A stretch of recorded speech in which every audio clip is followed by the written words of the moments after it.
Ni adomu kò ní o ya mi ade. Ake. Ah! Jésù. Jésù. Jésù. Jésù Kristi we ka ma we. O wa ga odo mo no mo akere. Ah ga mo no mo akere. Hey! O we fi afe no gwi ga dole gbere o. Se. Eh aga dole gbere o. Usawose. Hey! Aga no mo akigoni fe yaga dole gbere. Aga eno mo waga yu. Awo sun dai. Hey! Awo sun dai Jésù Kristi. O wo no tania. O wo no tania. O wo mani ga dole gbe mo akenere. So ko pa no o ga mo akenere ne o gi fiabo. Yeah we. A session. Ele se só fiabo nesse ya. Ya ga ele se só. Ele se só gune. O aga o nya we enu ori ko we. Ege no se. O go do na mo ba we ni ka ma we. No mo su gbe go. O ge le ni nya pe. O yu si gbe go. O ya de na ya re ni wa so. Run da we emi no polo. Ari giye.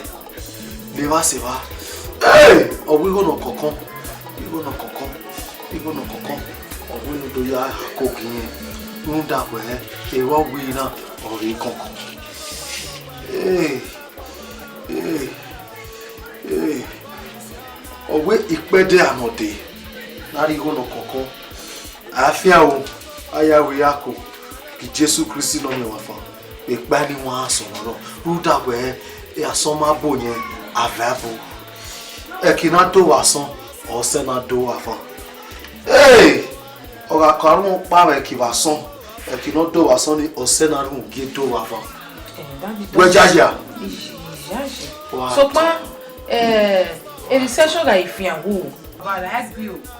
Ona ifianwo. Bi e ya mi akigo me. Ele se so ke fianwo. O mo akigo we le. Ki Jésù Kristi ori do mo re bai.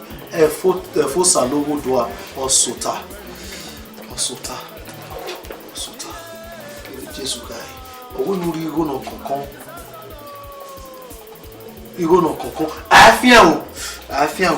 Uya kore. Oni e boti a seed. Sow a seed that will provoke heaven. Heaven will not rest until you are blessed. Ejegbe organize the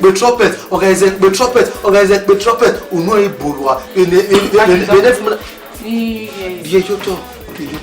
Jésù Kristi en we o he bu ka en o ki ana ne o ke ke mo so wa le ba o ye ke dan do mi we e nure ba iro ma le le so wa we Ke be na kai. we ya it's better than the o bu to lo ba de We see.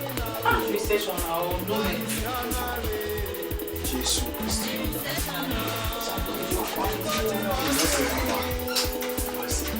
de go ti fi yi ra e won na de go ti fi wa to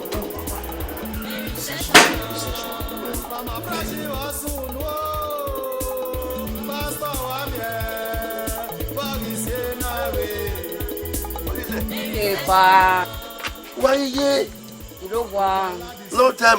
No see. No begin a beg, man. She. Oh, man, anyhow. I can't want to abu yo. Mother want to do that here. Okay, you're Abu the water now. It's true, me abu the water. Do react here. Well, is a very good one. Not is there. So do that here. Well, book we what they will must say. I do. People look here with Sabasa. Pa, or the other way. Try up with more. I can't up with that again. You book with it. If I were maybe again. Maria, she, man. And what do you now? When you are was and then so we back well.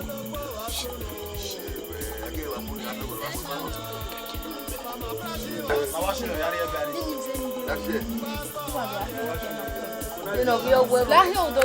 Is enemy,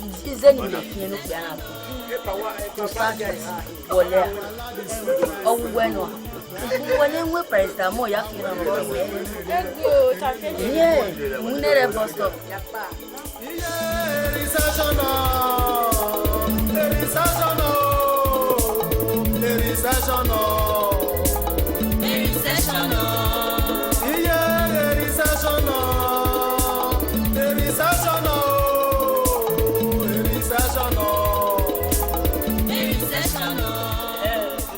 Ma soga we mo ami we wa mo bo yo kan me gbe no le lo Mana ile vigilante ma wase kan ma soga we mo ami o wo so no ami no body go ni ma come Ni go na 500 naira ke kan no e woni research je na na me research ja ma me bi o to ha la ri go ni ma mo kura o didi ni tama we ile vigilante ma sikia e ma ni me kan ma we atem research de na kan we kan research we ne didi we go me who are they what to do ma ni me kan ma we atem research ni didi e bo wa go be research wa ma wo research to tu ba gari wa ma ko le ko wa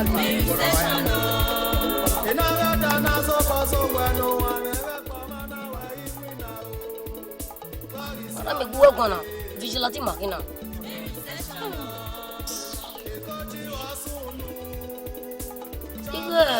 Mera go maru college. Madam, see where you live and tama. They might know you made ya cannot tap on your ego. Now will give away a son.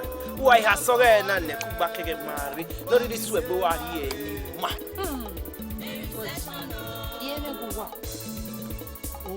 Me recession. You got me recession in India. Mami, buena. Mami, you're a coach of football. Never see me now. You got me recession. Madam, football coach is my phone. The coach in my son give you that money. So I go with you. I need that money.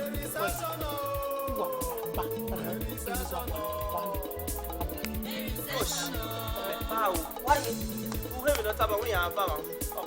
How do you go to weather? Don't man ask here, some of you have set here, me up and set him down. We are a better way. Is it gonna? Okay, we are more fresh. How do you go to bed?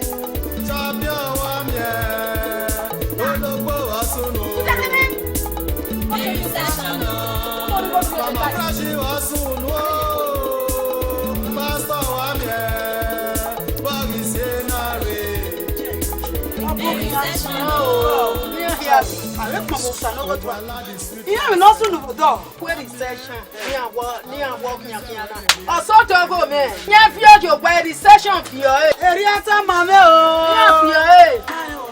Hey, Wakoyo. How is you? What about warrior talk?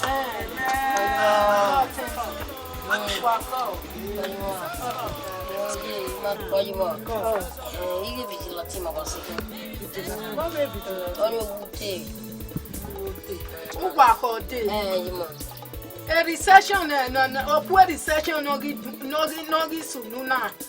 Why I think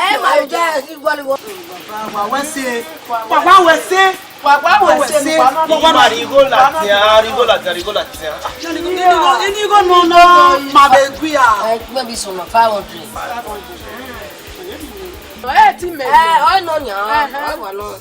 So I was again.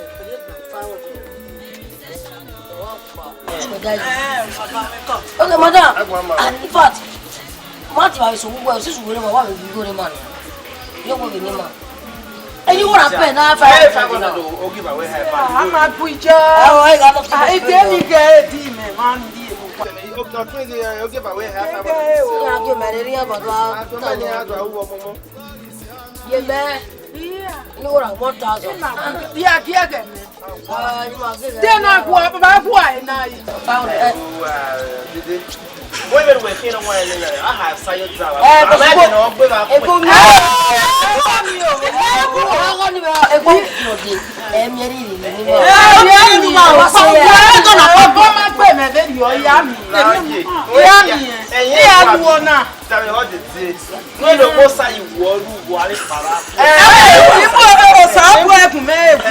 Okay, ma, okay, you know that. You know what's here? You know what?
If you woman in me, the big sin area. Not women.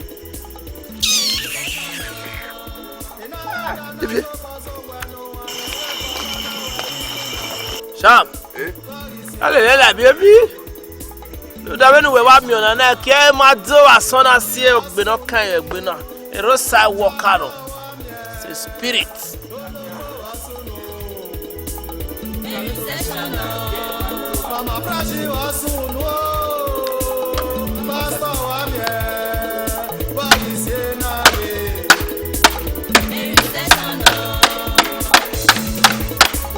The sweet rice seller. One year, I will really say where you're here. Really, where you're here. Yeah, recession.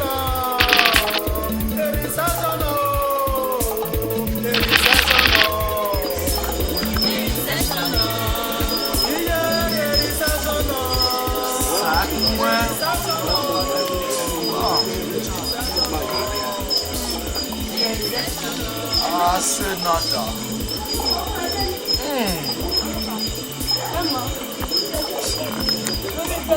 Oh, ni Jesu Christi we wan ra mo ya kona yi. De kino hebo. Kino ri ahin. So kwa e die de o. Odo. Wọ́n we no ma gba de. Mo yo.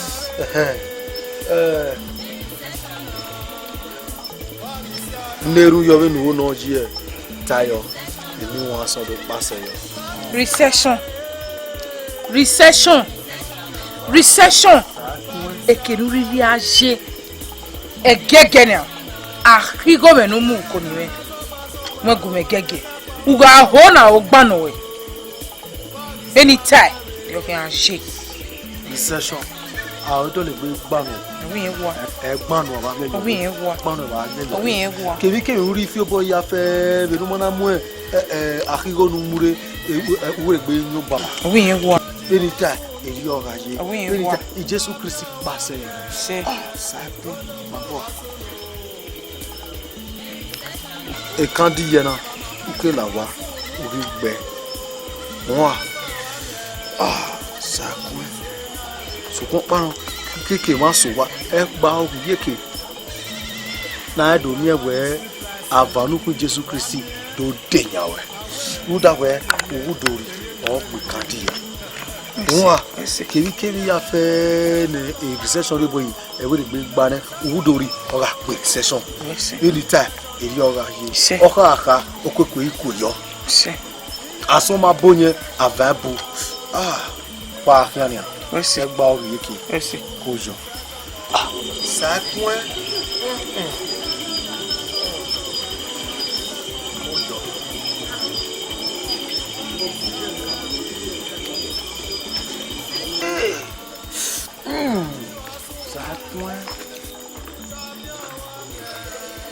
Oh, papa.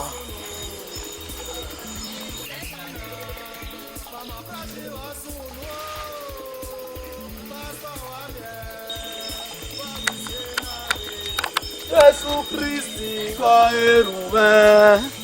Jesus Christi, Kaerume. Jesus Christi, Kaerume.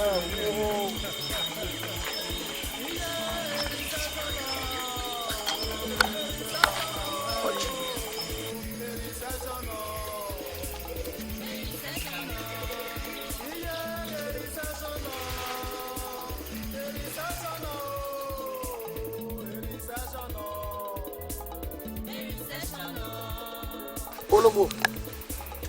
Ewe ne chabu ya weje me ato. Ima on magare the same picture ato. I like you. I respect you. Coach, I want to say very on there. What's no one with Benzoa? When the motor, I matter eh. Ewe gini, respect especially what black out with no muslin. All of us to do the most there. I don't need that. So to do the also me wanna. Coach, when I did the work here, I want to what rooms are where a bear we were meant to be made. So, Compano where or to Pamaji. The plan we're given now. As a coach, inflation looking if I'm just I can train up in press. Meno, my coach. At least here in Miami, I can go back to Europe. So that any of them will be our Coachella. And what's a water is I want to wait transferred and I want missing not transfer very La woo. We were planning here for fair knee. Who are you made about 2 planning way? Me have faith to believe you. Even to Arrow. We will pass in him for a few hours.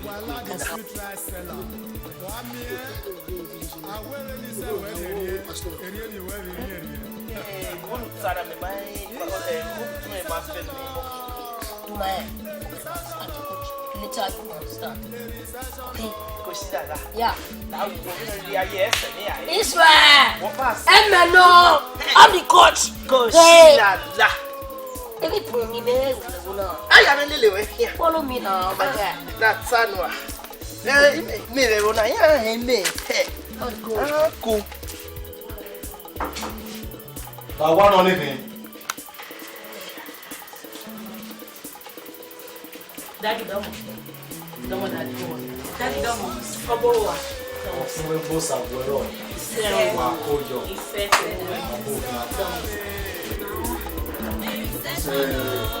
Ìyá ṣe tí òun wá. Daddy. Wọ́n máa ní màmí lò. Daddy náà. Màmí lò yóò wọ̀ ní. A recession will never make better. A customer so in my ear give me again. Ear give me again. Now we go. Tell me one. You make it now.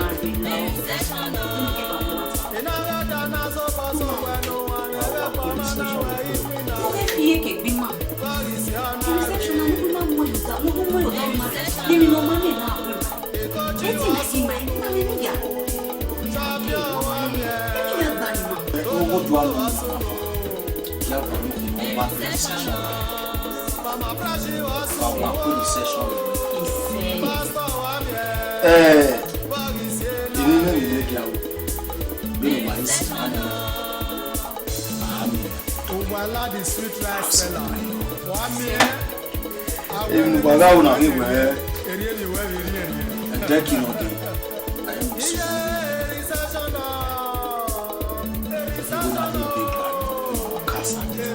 I fear I have a new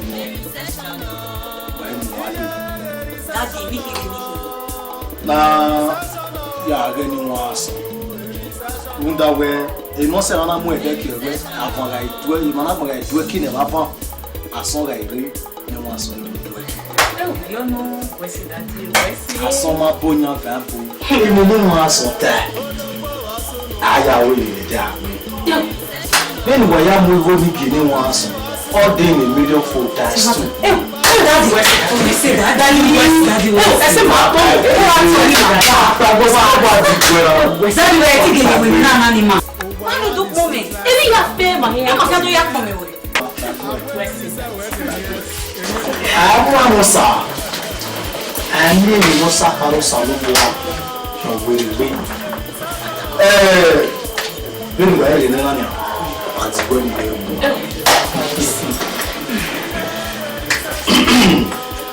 we need Jesus. Oh my! We need Jesus. Oh my! Baba never buy where we really are. I didn't know you. I knew you were married to Baba. Can you carry me back to the house? I just have moved with your Baba. Then on the idea, when you die, you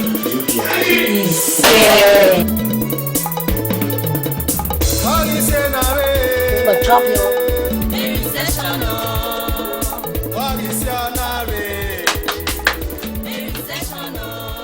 Papa! Stand up! Who are you? A match in a bonus of what? Any of my friends, we understand. What are you? Man, something. I don't understand the man. You know, my friends, we're not the team of all we know. Where am I? No, because na bed. My first me tired for no time ago. Now I'm very bad. Tired. Stand up! You like it, Bona? What am I doing? A goat. You go where you put on the team of Vienna. Look at this na bed. Come on, Papa. Off the set so that I'm very good. Or to Arakarima. Been there, fat, Chicoshi. No more for me. Look at this na bed. Come on, with you. Imagine that A planner. He may enjoy all the information. I keep playing for him. I mean, when Arakarami. People don't know Rakara. Akagabona. Why wear my coach?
Pastor Domo. No pastor. I'm going to say That pastor. What a dog one. Concerning my problem. Okay, I was a vessel. Here I go in 1 minute.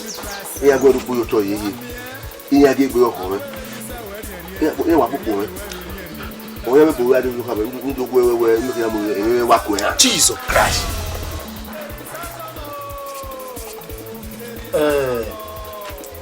Ebe no nwa ka ase we yo we e wa wa uno wa iri pero oro bi babo biri e lu we ya ta na na je me we oboni alugwe ze dem ma yi kaka ma e bo paso we se o to wa do ga se un de ya iya me gba kan ya be me gba kan wo ma me gba kan me ma wa o ta ma ya o da me wo bodo ya gbe ni I can't penetrate. Inside. You have one. My will go where I know what one area I don't know. Okay, no, no, man. Oh, I wrote my hair by 1 minute. Here we are. My hair body like, here we are. More yeah, more warrior, more yeah. That means they are everyone. They are called Somasis. Oh, shit. I came here where I am in the row. It didn't never know why. Okay. When Jesus Christ died. Okay. I am like that. Okay. What are you? As a pastor. Jesus Christ. Jehovah is. How will we know my body? After I never fear me, money. How will we maybe next year? He walking away, pa. I walk on the Santa. I just beat that. You know where a decking on day. I don't know Subugo. Subugo. If I want to teach you very well, if I want to know of the Bible, Matthew chapter 1, verse 1 to 100. We take one away. With a church. Yo, how many women do we church? You, when you very well, we are looking at Matthew verse 1 to 100.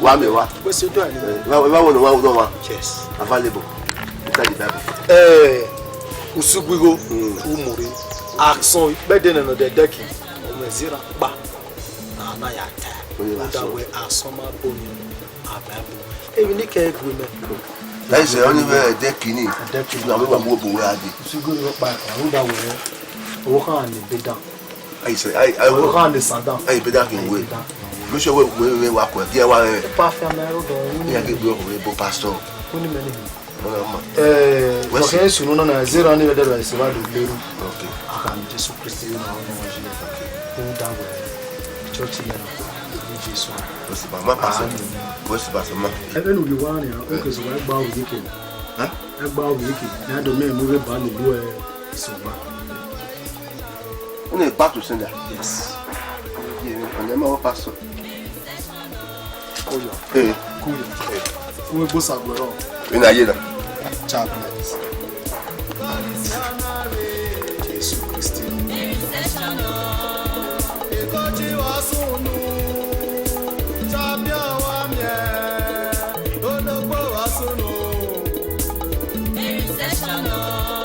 Mama Prashi was soon.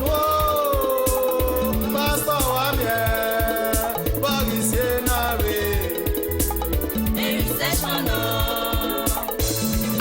Ugwala the sweet rice seller. Wamie. Awele ni se we eri ni we eri. Iye recession.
Mama Prashi was soon. Pastor Wamie. Bagisenare.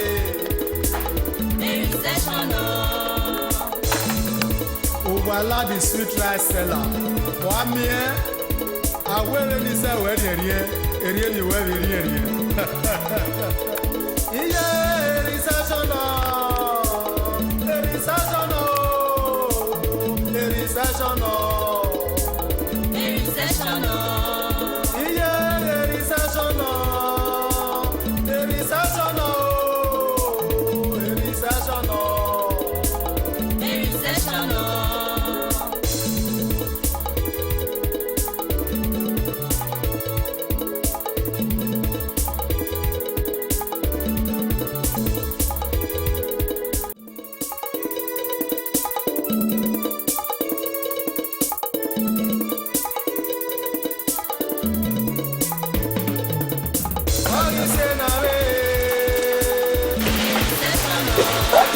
Where you want to know what I could tell.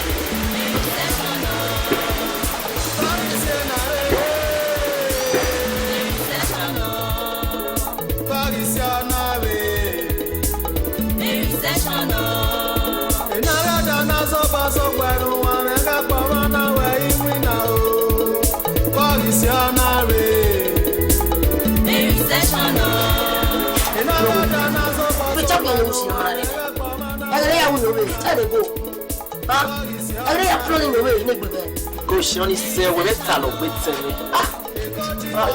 Do wa wo be nyo we be kush. Yale champion tire. Really? No ring. Lobo. Champion we also. We man you go that way so we dey here so see now. Also we understand. What do you mean by that? Man here. When you are looking, you shall not matter. Or what understand? Who are you? Who are you people? You understand at all? That is not my question. No, they don't care what satisfies what I need. They don't know what they feel. We make one. They come with their coaching. No, they get a bag. Away for this time. When you wear a deck with the necessary. All of the answer. We could now. For this time. Continue. Bah. We could even wait. We will have a member of our talk.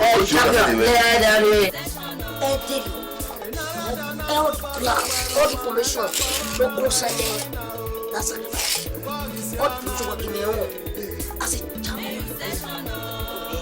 As a coach, I need to coach. You understand? You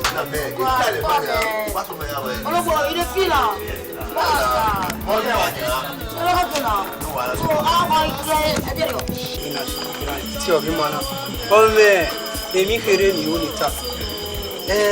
On vient de faire et champion mais ni vivant. Oh je vais ouais, toi dois pas manger. Il y a un stop et il est là. Mogi champion. You should let me be pitching. Every word water webo. I'm here. Okay. Coach, Leader. who were Giano ya spare? You were Giano ya spare. The formation of you wanna Not a sub well, leader. Leader, my our son is leader as a coach. With your audacity, that pure. We also have me. We don't really picture of money. The leader is running a bottle. The mother son of Coach, Akpon Saloba where a breast in the row one now. I win have a saving. Kakabo. When the sound of many make give you observe. So this one me have take. Me take care. Okay. As a leader. You need to come on as a coach. You like to attend the reference. As a coach. Coach You take the ball. A different way. You need to as a coach. Anything you cause an answer, you will have a leader. I don't feel I'm a good people in the world is coach. You are coming Coach. You are doing now. Who show where the funny? Who are here Latin you monari? Come on, my boss here. Now where I was, you know, where Coach, where you move? My coach, I coach everything. When you come around here, when I was also now it is excellence.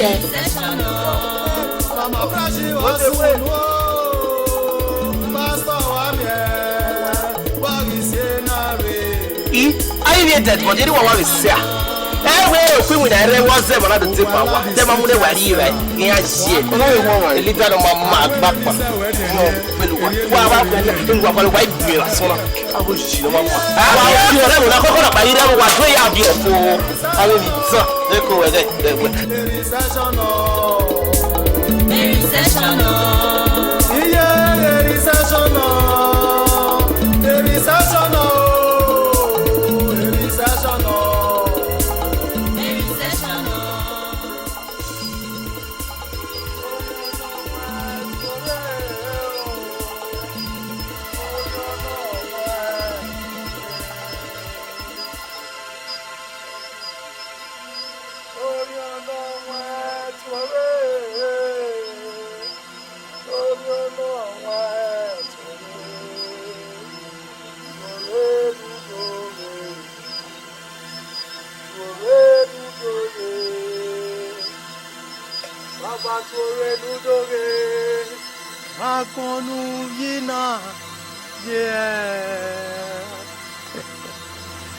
Emo wa boku. Ase na dane. Wa mie we adiha ajira. Wa dege yake ni gotona. Ni wa fa won na nya ene. Awe ne ba fa. Ana be vio ade ni wa so won na nya. Mo wa gi mie we osege ne. Ya bi ege. Era mo isa. Na metera mo isa idwa khema. Daddy, you go to Maria Risi. Only my say. Why will zigo bana? Where you go to? We ma move yakere leri. Eni ni no rugo yakere na usu go ni. Aya na na. Daddy, now we go. Emi no wait me. Aya nzese no wait. Jesu gwero. Ise. Wa dia. Ivi ga pe gbodo hu. Ori de yo to. Eri ono. Daddy, ma mwegbe ni ma aya we ni kiri. Venu gwalo yi para mo ni sopa emi no konkon aja emi ne baku we kwa gwalo gwa pa na we ma stop emi we gwalo su wata to bolo wa via kori Jesu gi Jesu o ja bora mo isa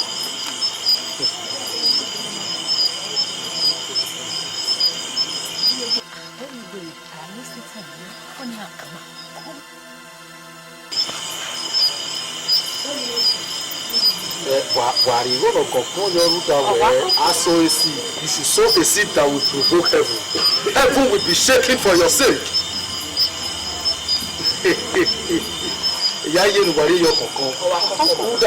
Jesus Christ no go do no me ma fara dere ori mu mo gere kiti. Ya ko no le yogu wa ga times 2 in a million fold. Ai que se quedaría agba o yeke. Wa wa ko ade agwa agba o ikiri ya pe no ta we ko en wonu salo bo mi ta zi wonu e la le fun bu ko ti si wa ko kere o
Baba Rania, wa via kere no wa. ke ma ri wa ke so wa ma e gba o ye ki ma e ki won le mu wa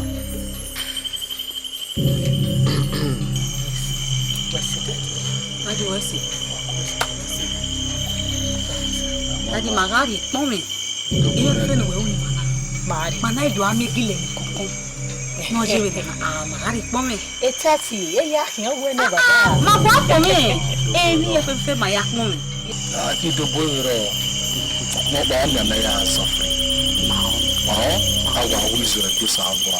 Sow a seed that will shake heaven. Heaven will not rest until you are blessed. Amen. Amen. What do I hear now? Mana mahala wa be mali. Eko wakade wa fi gbogbo egbe ni ami yi ke. Ma be gbe tete ti an. Na ko Jesus Christ. Kosi da yo, kosi da.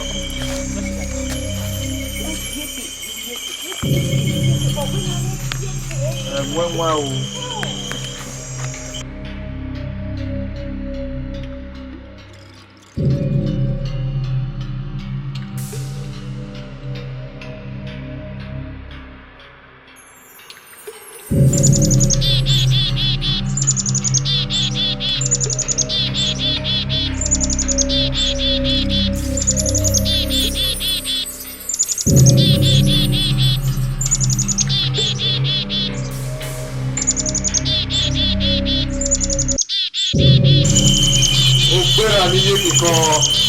Yere teye muni a wewe yiri na yo kemi ya fe nyari ya gwalo nje sinya bono munda we wa uno ma ya uno ebe mu na ni ya uno o be mu ya pase ni ma ye fe mu gbera ni ye ko Yesu Kristi no mi wa fa ogo doa Obo ne baba domo buyo bitwa awune ave vie na ye mo da gbe ni mo asan to tanya akwa review ya akwero re domo baba yari ka bo what are you saying? So on a do pastor. Pastor. Pardon mo. Of Webo Saguero. How do you do it? Pastor. Huh? Let's go. Keke ma ti Jesu Kristo na pon yo. Oni let's go oti. As you let's go pastor. Ona ti we pastor. Wa daji. Soro ngwato. Toju. Apo yamowe. Itamu we mowe. Jesu no ge. Anya Jesu no ge. Jesu no. Jesu ro. O pere Jesu we. E kire na ti o salo bo me ba ma kun ni. Si o to e Jesu we. Ko wa ti go kun le ro. Aya ji we. Uri jabi go. Pastor, we where? Pastor, let's go. Is it your grass? The wood, is it your grass? O ti esi your class. Iwo wari ro je. Ro ya do. We pastor. Na opu e wa fun na aye kwa. E de we gba. Epa. Why down? We pa. Don't you the man of God. Ma kini.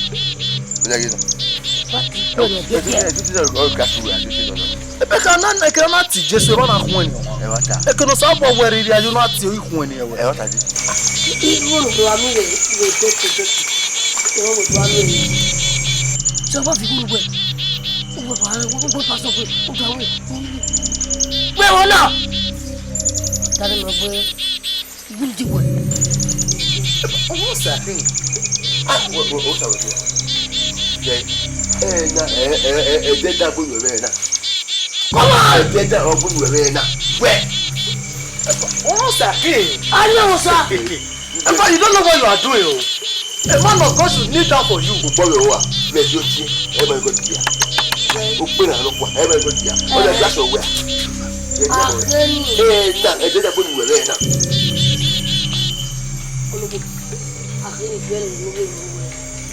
Oh gosh.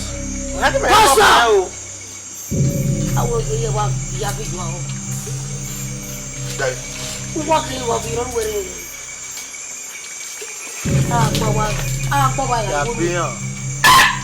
Pastor, condom. Upon an ID card. Okay, ID card condom. Any good citizen of this country need to. Yeah, Pastor. Where the condom road? Where the road? Condom me die. Pastor.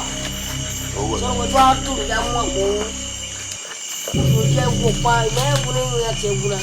Pastor. Okay, that bad. Why what to go after go up with a book? Hey, touch you when you need. Okay, that bad. Okay, we are church me. We are you Muhammad. Then never say what? My affair with him. I If I'm understand. Understand. Never say what? You are why no way. Hey, that fire. You will be from that church. that church. The church in Aguakana. Hey, Pastor. Yeah, that boy come. Ni time when you have finished, you have go shortan. You go shortan president. Yeah, that pa. Kima kuma ni igi ori me church we. Ma ya ba ala. You ala. Ko yo yo. Ko yo. Me no water. Be married yo. Be married. Ba ja ita. Yeah. You're looking for you. Apa you ru. Okay,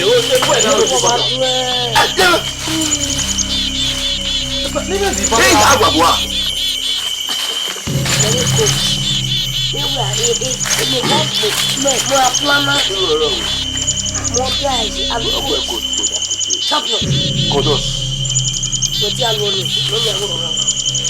Coach, me ayana ya wan no wa. No, mo ko ba e.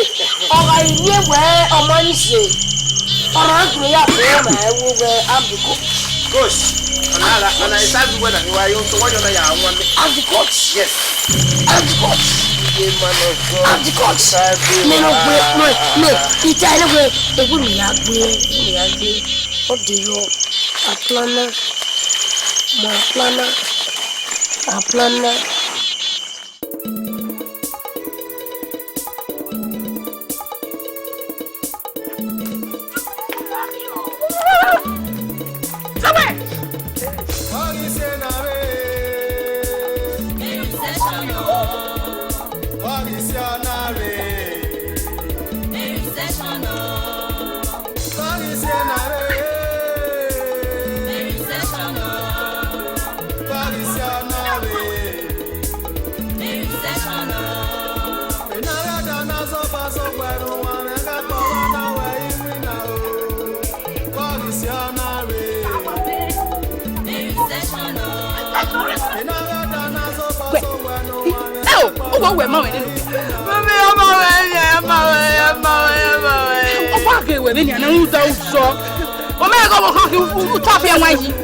Owala the sweet rice seller.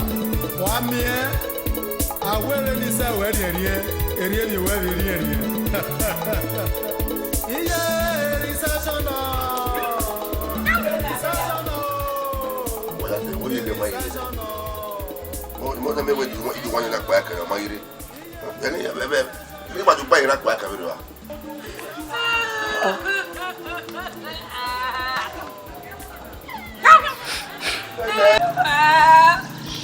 Shame. What up, madam? I go go ba wa pe. We see I tin. E ko ba yo we gbe a. Owo ya ka. Mana igbe we see I fi eri. Ko ba we gbe a. Ofun me gbe o a. O ma kawe. E ko no mu me la ile ti. What up we go? E je do ma won na we ko. The Bible ri mu no shame. You know what talk you want na. You know what na ko. Ko we ko.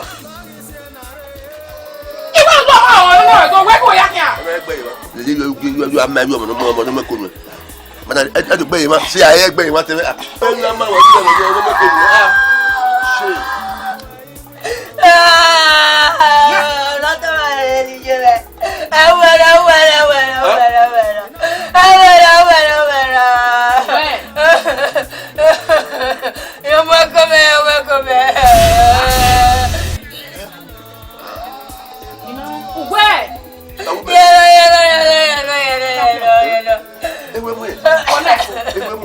we mo be arukun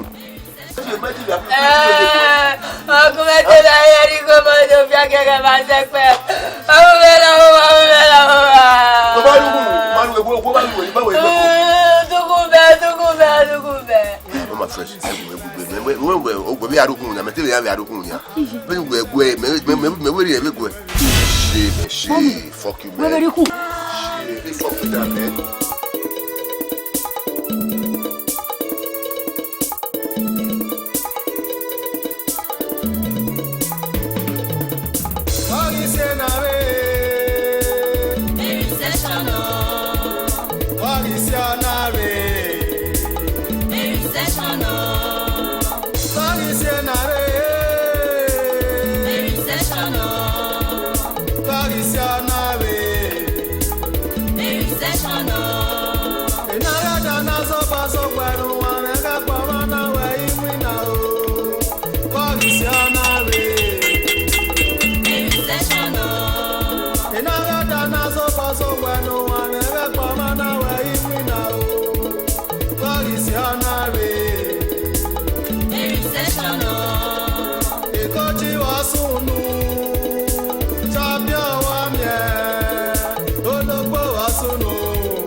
Mama Prashi was soon, Pastor Wamie, Bagisenare.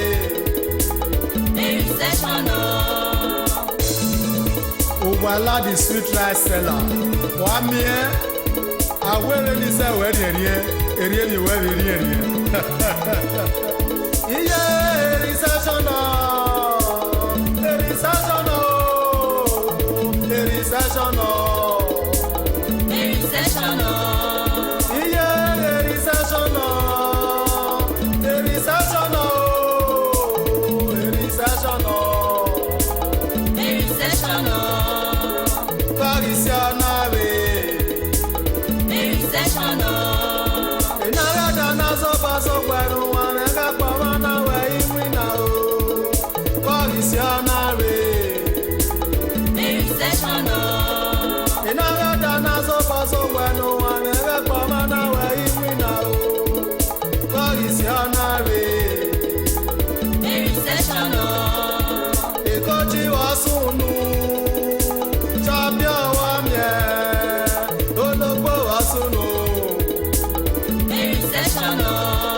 Mama Prashi was soon, Pastor Wamie, Bagisenare.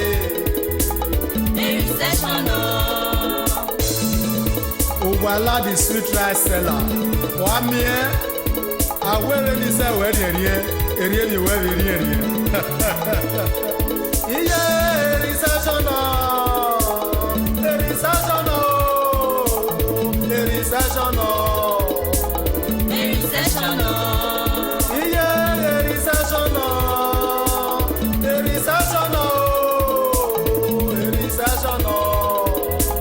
Recession.